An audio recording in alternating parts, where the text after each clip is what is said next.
Today at Mullin Machinery we have a Harig Super 612 hand feed surface grinder. It has the Teflon Ways,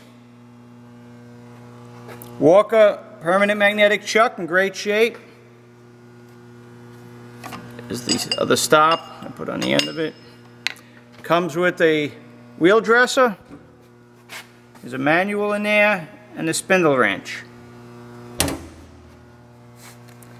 Spindle is nice and quiet. The screws are pretty tight.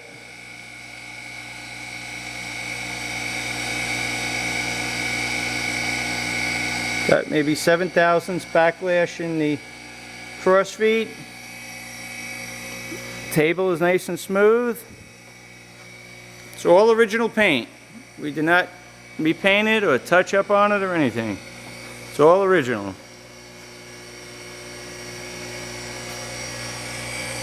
Currently wired for low voltage 3-phase. So check this beautiful machine out at mullinmachinery.com. That's MULLIN machinery.com for all your tool room and fabricating needs.